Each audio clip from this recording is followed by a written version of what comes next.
Please take your seats quickly, ladies and gentlemen. Thank you. Hi guys, and welcome to 1minutetennis.com. In today's session I want to talk to you about the difference in power between the forehand and the backhand. Now, for almost every high level player in the world, the forehand is a more powerful stroke than the backhand. I want to show what those different power supplies or sources of power are, and then once we've identified them, I want to show you how you can be sure to apply those different power sources into your forehand and create a powerful, effective weapon from your forehand wing. Now obviously you get winners from the forehand and the backhand at every level of tennis, but at the higher ends of recreational tennis and on the Pro Tour, the forehand is much more aggressive than the backhand. It's a probing shot, it's a shot where we go for winners, it's the shot where we'll run around the backhand to play the forehand to take control of the point. It's a dominating stroke. A simple way of viewing this is that the forehand is the sword and the backhand is the shield. But why? Why is the forehand more powerful?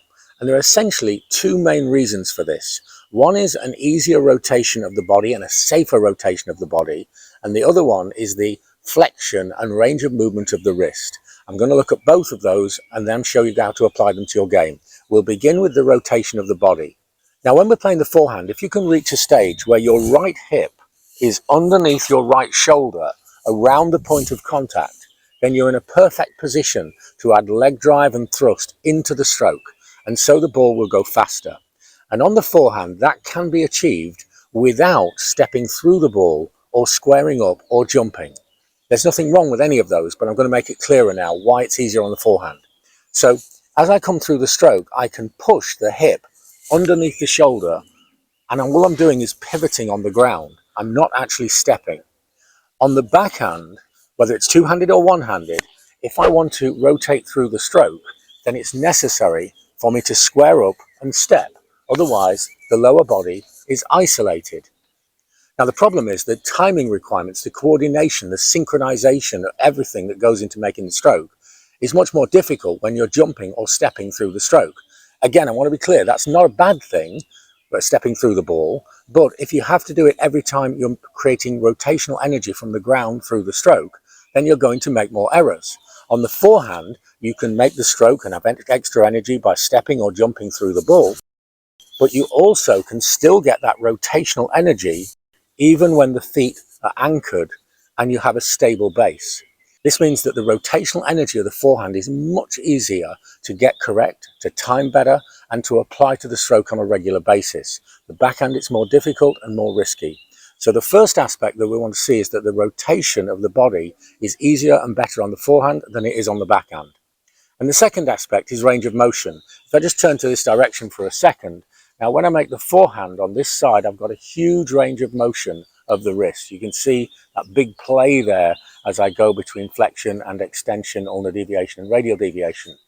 But when I come to the backhand, we have a problem on both strokes, two-handed and one-handed. The two-handed, with the two hands on the racket, I have a much more limited range of motion. And with the one-handed backhand, really the wrist should not be involved, and the rotation of the racket is from the shoulder, because the wrist is a little bit weaker joint when we're on the lateral side of the body, the backhand side. So the forehand has a much bigger range of motion, and we can create this easy, fast, live and whipping arm on the forehand side. So those are the two reasons why the forehand is the sword and the backhand is the shield at almost every level of tennis. But how to be sure that you're applying it into your game? Because most of the players that I see, they don't have a sword and a shield. They have a shield and a big shield, but they don't have the sword. Let's have a look at how we can get the sword into your game now. Now, the problem with the hip rotation is that a lot of the time we don't really know what our hips or lower body is doing when we're making the forehand stroke. And so the natural thing to do is to kind of lock it so that the body is acting as a barrier for speed instead of assisting the speed and power of the stroke. But although you don't know what your lower body is doing, you'll always know what your hands and arms are doing. You see, we use our hands every day to manipulate tools to live a normal life. The phone that you use, the car that you drive, and the racket that I'm using to play tennis are all tools that my hands will manipulate and maneuver. So if I go into the take back of the forehand and place my hand on my left hip, I now will know and be aware of the movement of the hip because I know and am aware of the movement of the hand. And now, as I begin the upswing to the ball, I'm going to push the left hip back. And now, see how, as I push the hip back, the right hip is underneath the right shoulder, and without using footwork, I will have very good rotational force from the ground in the stroke. So put the hand on the hip so you're aware of what's happening, take the racket back and then rotate and push back. The right hip will come through and you'll get rotation. Don't think about the right hip coming through, it's a byproduct. The left hip goes back, the right hip will come through, and then you'll have great timing on the forehand from the ground and you'll add more power that way.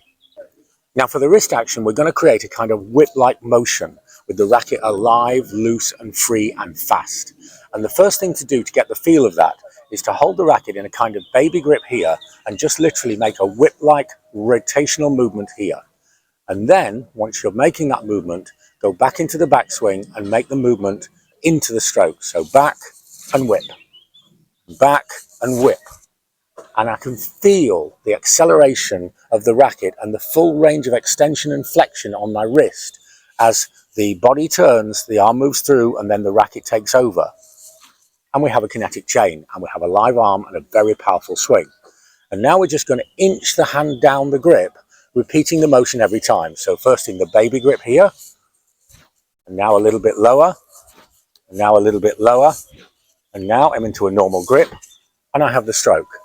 And now, as you can see, I'm naturally going to put the two together. So I'm going to have the whip-like motion here, the hand on the hip, push the hip back, and whip. Again, push the hip back, and whip. When you put these two motions together, you have two power sources that are not present in the backhand. You have the difference between the super powerful dominating stroke that you see at high-level tennis and this normal defensive forehand that we often see. It's not going to make errors, but it's not going to make winners. Quite simply, applying these two differences into your forehand, you now have a sword and a shield. You have an aggressive stroke and a safe stroke. I hope this makes sense. I'd love to know how it works in your game or the players that you work with. You know I love your feedback and I try to reply to every single comment. And if you like my ideas, have a look at our books on Amazon. We provide very detailed scientific analysis with the physics, anatomy and biomechanics of the stroke, and then super simple solutions with great illustrations, making change easy to apply to your game. And if you're really looking for change, have a look at what we're doing with online coaching. We're helping players in over 30 countries all over the world with unique video analysis and then personalized one-to-one coaching. Ideas such as this, but tailor-made for your game. So make sure that you have a sword and a shield in your forehand. Don't settle for having a little shield and a big shield. Have a good shield, a consistent stroke on the backhand, and a dominating, powerful weapon on your forehand. Use the whip, feel the turn of the body, and you'll have a better forehand today. Thanks for watching, and see you next time for more unique tennis lessons that really work.